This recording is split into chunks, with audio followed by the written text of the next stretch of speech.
Oh, this is gonna be an interesting video. Probably won't do one of these again for a very long time. A disagreement with Styx Hexenhammer. Now, let me say for the record, I'm a big fan of Styx. I watch him borderline religiously. I have nothing but good things to say about the man, so I want to keep this as respectful as I possibly can, but still respectfully disagree.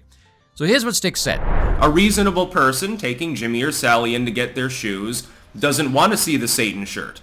That should go in the edgy section because it's colloquially considered edgy. You got to realize more than half of your user base, if you're Target or Budweiser, more than half of them are Christians. They don't like these sorts of things. It doesn't need to bother somebody like myself who's less moralistic. Don't you think about who your customers are? Apparently they didn't. So they're ignorant. And they're taking a beating, and that damage trickles to other companies that are inter-sponsored with Budweiser and Target and so forth. You get a product, you get a Target exclusive line.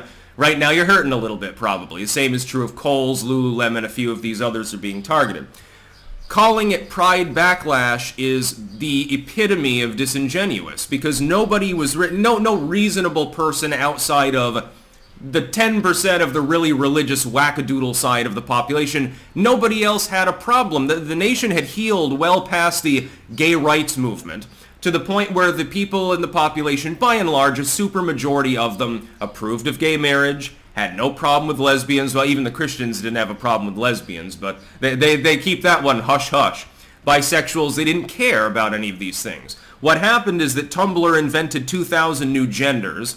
Drag was then hawked off on the population as being part of a gender identity instead of the minstrel-like performance art it is, and companies started sexualizing material and tying them in with kids' lines, while Budweiser simply ignored the vast core of its U.S. drinker base, doesn't like Dylan Mulvaney and people like them. Give me a moment to compose my thoughts because I disagree with almost everything he just said. As I said before, there's people who will tell you how the world is, and then there's those who will tell you how they want the world to be. Now, Styx, when it comes to politics, is the former. The man's damn near bulletproof, he is amazing. There's a reason why Trump retweeted one of his videos. But when it comes to social issues, he's the latter, because he's a libertarian, and his moral compass and his political ideology is very strongly aligned, which is to his credit. It shows conviction, grateful personal conduct. But when it comes to collective analysis of the population, that's when things have the potential to go rather wonky. I don't think Styx has any weak points really, but I would say this is probably his weakest point, at least for instances such as this. When you have these kind of perspectives, this libertarian-esque live and let live sort of worldview versus the Christian one, the live and let live worldview is going to sound more appealing because it's utopian. It doesn't take into account an order beyond the material world. Libertarianism is more free markets and finance than it is morality. It just assumes that cohesion for the sake of material prosperity and betterment is sufficient to galvanize social function. Very Bioshock's City of Rapture kind of philosophy. However, an honest examination of the situation would reveal the following. Christianity is the tool that has created the moral anchor and greatness of our civilization, not materialism. I mean, look at the left for heaven's sake. Their so-called fight is for material prosperity, and they're tyrants. The reality of the situation is this. What we are witnessing is an attempt at overturning the Christendom order with a secular one. As is the case with so many things, people who advocate for the overturning have no idea of the function of the old order, either because they're either too stupid or they've never thought about it because it was always there, just the foundation. The current one is trying to further break down the family unit, stretching back all the way to at least the 1800s, so it's not new. Robert Downey Jr. spoke about this as well. It's part of the progress of atomization that accompanies the highly individualistic mantra of the Western world, but that's a conversation for another day. Now, this is where Styx comes across sort of clunky, stuck in that 2010s atheistic kind of mindset where his lingering convictions will piss people off. He stayed constant in his morals and principles, but they're idealistic.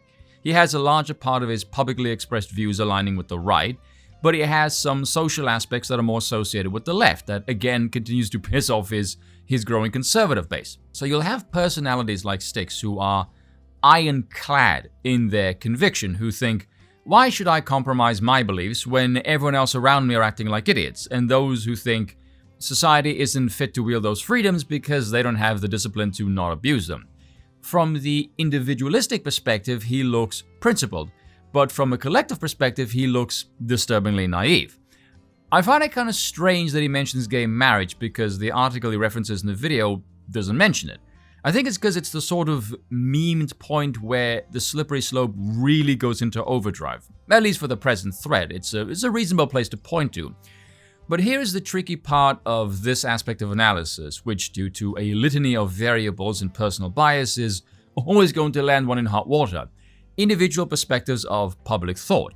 I do not believe that, by and large, a supermajority of people have ever approved of gay marriage. That's complete bollocks. The word approved has many different splits, from people who don't care to those who agree with it morally to those who don't agree with it morally, but legally they don't have an issue because they don't think the state should get involved, etc., etc. I would love to speak to people who agreed with this at the time, but who don't agree with it now, and we can probably guess why they don't agree with it now. And herein lies a problem with all of this BS. You can have some momentary overlap with a progressive cause. The problem is always this: the masses are pulled by the extremes. So once victory is achieved, they will keep moving and keep pushing because they don't actually have a definable end goal as such. The elites on the extremes doing the pulling maybe do, and even theirs is the subtraction. But your average unthinking pleb has absolutely no clue. They're just along for the ride. They're the useful idiots, the momentary pawns who help its animation, whose payoff is the current journey and some street cred, propelled by youth and ignorance. It's always the elders who are against this sort of nonsense, and the reflexive response to their resistance is always some cliche line of, well, they're too old to change and they're set in their ways. Now, I will admit, I've always thought this. Up until yesterday, I really thought about this. So I would like to offer a more well thought out and reasonable explanation for their perspective. By virtue of their age, they have seen more of that change. They have witnessed the deterioration firsthand. Our civilization has colossal mountains of ignorance and arrogance, and we deem the old to be obsolete and useless. The youth will think, well, we can just go to level 9. Meanwhile, the elders are all thinking, we have been through levels 3 and 8, and you young people are idiots. You have no idea what the hell you are doing. But again, ignorance is bliss. It's kind of odd for Styx to call the religious 10% wackadoodle for opposing gay marriage. They were correct, they predicted this. Good Pagan's failure by reading predicts this trend almost 100 years ago. So it's rather stupid to chuck away all of a moral panic just because they got some things wrong. Yes, they were wrong about heavy metal, but they weren't wrong about gay marriage. A minority viewpoint does not automatically negate the prowess of their assertions. In a previous video, he said 90% of the population have caveman thinking. Hell, Styx, during the early part of the coup, you came off like a crazy prepper, but you were correct. So don't be so quick to dismiss them, my friend, because in some instances, you have been one of them. The current backlash is absolutely one against all things pride and everything that came before it. Styx makes the mistake of thinking this current play is just some offshoot Frankenstein of the gay movement instead of the inevitable consequence of unleashing it. Again, it's just a step, it doesn't stop moving. Styx here, and I hope I'm wrong, comes across like James Lindsay's thinking on liberalism. There's a good quote from the movie The Ninth Gate: old families are like ancient civilizations, they wither and die. And so will yours. There's no sweet spot, no time to stop and smell the roses. It exists in perpetual motion, a lifespan, and yours too is destined to wither and die.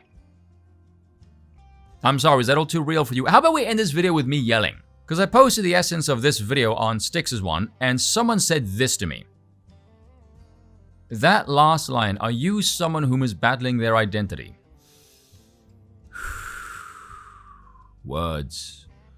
Words cannot describe how much these people piss me the hell off. I legitimately despise these people with the fury of 1,000 suns, so help me God, I really do. Why must it always be, oh, because of their race, or their gender, or their sexual orientation? Oh, are you someone whom is battling their identity? No, it's because you fucking irritate me! Ah! It's either that or, oh, you must secretly be that thing you're discriminating against. Why do we do this with behavior? If some attention-seeking wanker is working on my last damn nerve, it doesn't mean I secretly want attention. I just want them to fuck off! I can't believe I have to get angry about this shit. When will these idiots realize it's not because of their identity, their label, or any other stupid group they're associated with? It's just because you happen to be an irritating little twat.